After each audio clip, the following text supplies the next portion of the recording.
Bem-vindos a mais um episódio. E nós vamos falar hoje sobre o quê? Sobre Deus Não Está Morto, o próximo capítulo. Eu fui assistir, fui com meu esposo e com a minha mãe, e de verdade, meu Deus, que filme maravilhoso, que filme sensacional. Eu não me aguento de emoção, eu vim relutando esses dias da semana para poder gravar. Falei, meu Deus, eu vou conseguir gravar, eu não vou chorar, porque eu chorei demais no cinema. Fui assistir no cinema, eu queria compartilhar com vocês. Já deixo claro aqui de antemão que vai ter alguns spoilers, então se você não gosta de spoiler, se você também não assistiu o filme ainda, eu peço para que você assista primeiro e depois você venha dar uma olhadinha aqui nas minhas reflexões através do filme, tá? Porém, assista. Agora, se você não liga para os spoilers, até prometo ser o mais cautelosa possível. Não vou citar muitas cenas, só aquilo que realmente me chamou a atenção. Claro que o filme todo é maravilhoso, mas teve algumas coisinhas que eu preciso citar para vocês que faz todo sentido, inclusive com o meu vídeo anterior, que eu vou deixar aqui nos cards. Eu não tinha assistido o filme ainda quando eu gravei, né, o episódio anterior falando do filme, falando do homeschooling. Eu não tinha assistido, só conhecia o trailer até o momento, mas eu acompanhei toda a franquia de Deus Não Está Morto. Eu assisti o primeiro filme, o segundo, o terceiro e agora o quarto. Então, toda a franquia eu assisti. É muito sensacional, eu não tenho palavras. Uma coisa que me chamou muita atenção, nós fomos pro cinema, né, aqui da minha cidade, e graças a Deus esse filme lançou aqui no cinema da minha cidade. Eu imaginei que não fosse ter, porque nunca lançou Deus Não Está Morto nos cinemas daqui. É claro que só em cinemas das cidades vizinhas. E eu nunca assisti no cinema Deus Não Está Morto, né? Eu acompanhei toda a franquia, mas assisti em casa mesmo, em alguns sites, no celular, mas nunca estive na sala de cinema para assistir o filme Deus Não Está Morto. Me surpreendi, em primeiro momento me surpreendi com a quantidade de pessoas na sala. De verdade, por ser um final de semana, que teria um feriado logo na segunda-feira, eu imaginei. O filme lançou no dia 11, né? Dia 11 de novembro. Então eu imaginei que fosse estar cheio, né?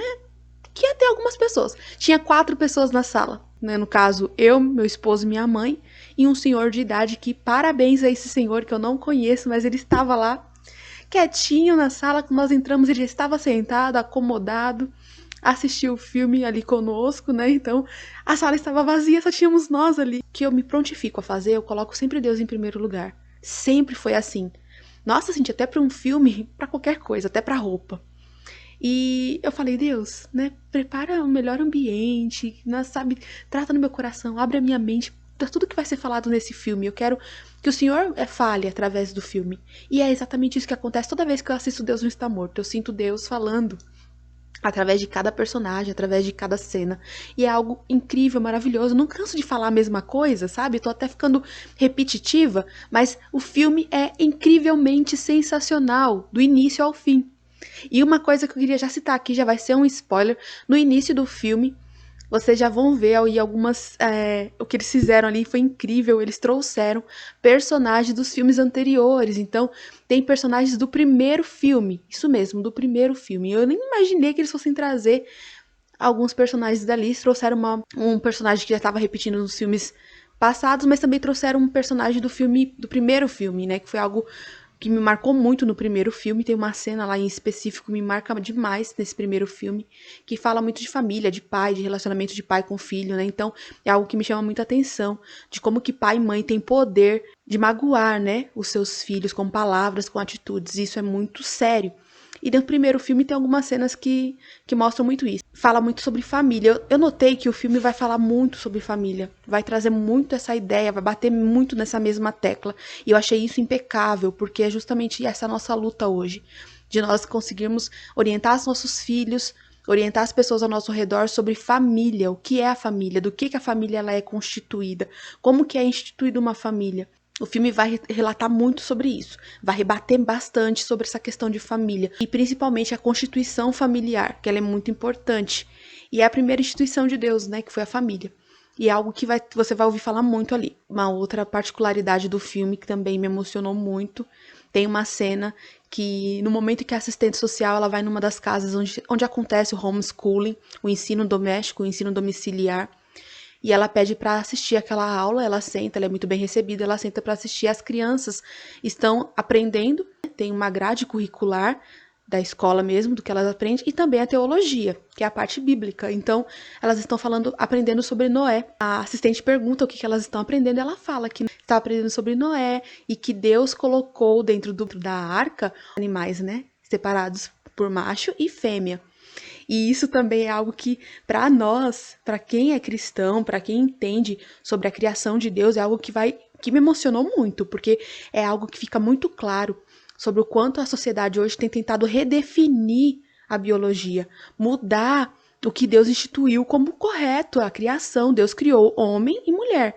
Os animais Deus fez macho e fêmea. Então a palavra é muito clara quanto a isso. E no filme você vê uma criança citar isso para uma assistente, ela fica com uma cara meio, né, assim, até porque é ela quem vai contra ali aquele tipo de ensino. Um outro momento nessa cena também, a assistente está dentro da casa, a criança pergunta para ela assim: a senhora é casada? Escolhi não me casar. Ela responde para a criança, né? E a mãe fala assim: olha, ela não tá querendo ser mal educada, é que ela só quer saber como chamar, como se referir a você, como senhora ou senhorita. Mas nos Estados Unidos, por exemplo, uma mulher casada, ela recebe o sobrenome do esposo. Ela passa então a ser considerada senhora. Vocês podem ver que em alguns filmes, quando a mulher é casada, né, então ela tem o sobrenome do esposo ali, no nome dela, e as pessoas vão se referir a ela, falam senhora Smith, senhora Haley, senhora Bryan, senhora... Falam sempre o sobrenome do esposo, juntamente ali com senhora, não é mais senhorita. Senhorita é considerada moça, que ainda não é casada, solteira.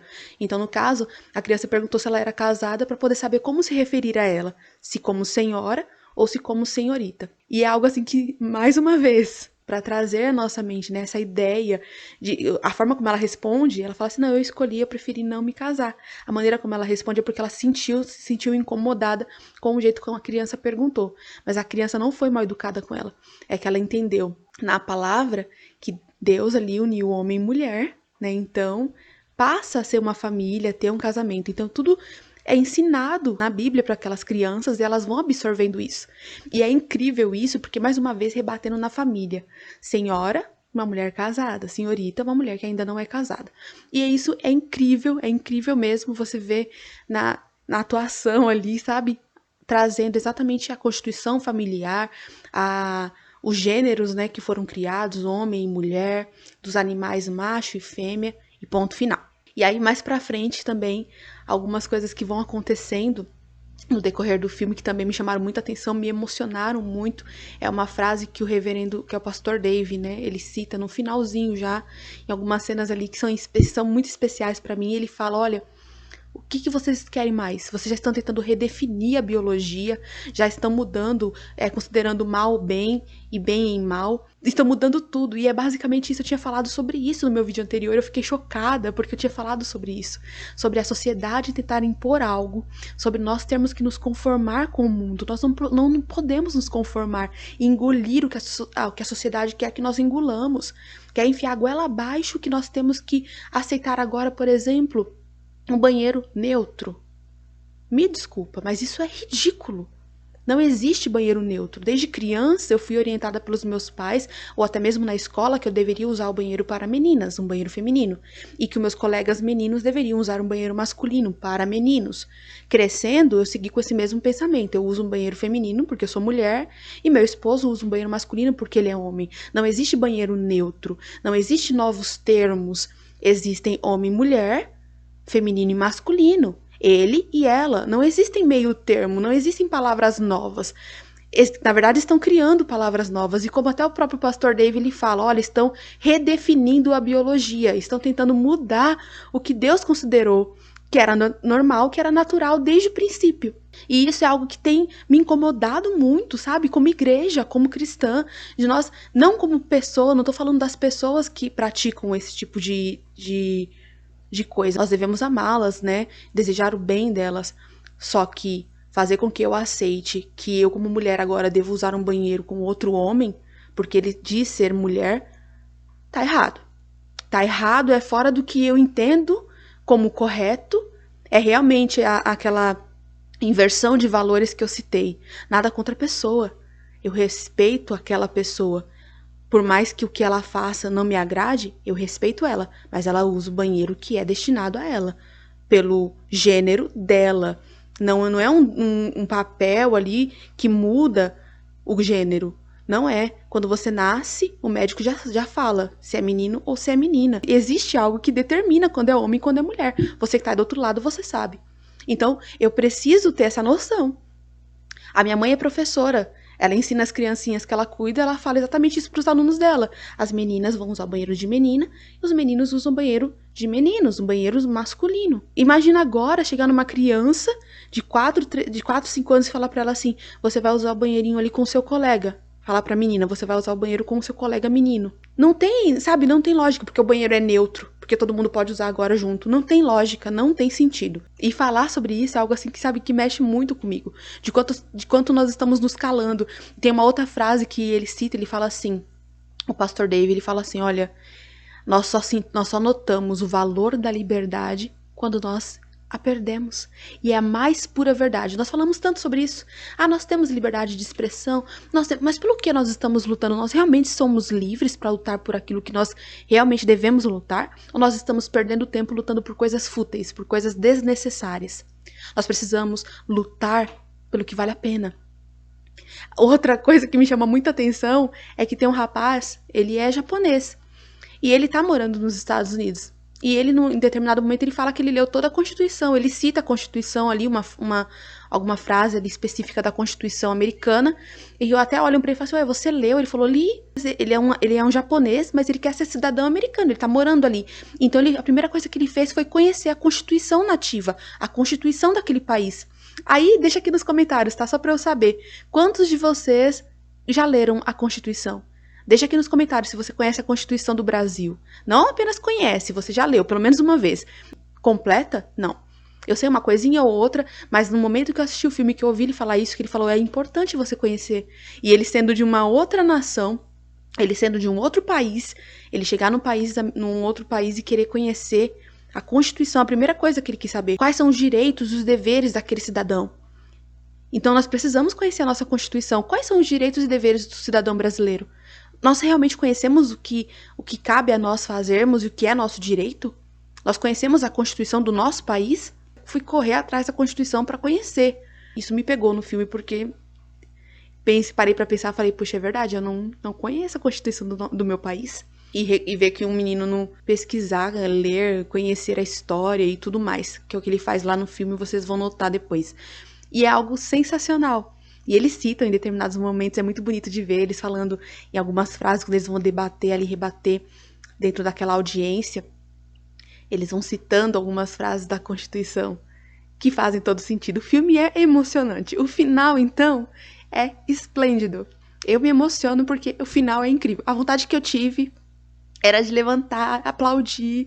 Tanto minha mãe e meu esposo, nós gostamos demais. O filme é incrível mesmo, incrível mesmo.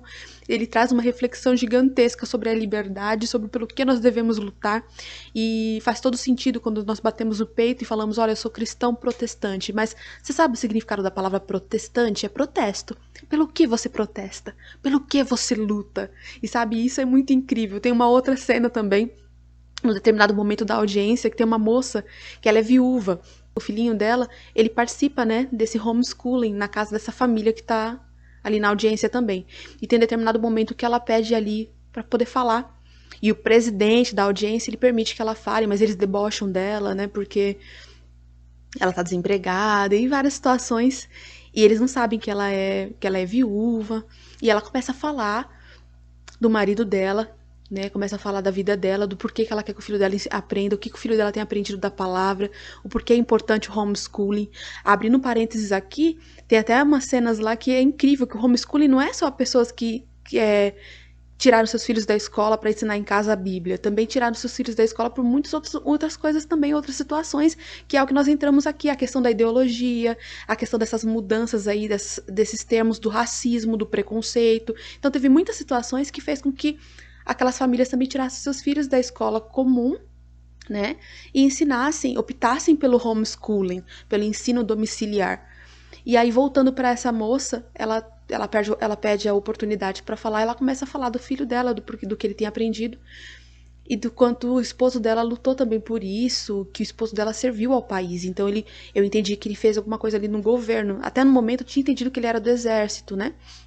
E ele era da aeronáutica, e ele morreu, ele faleceu.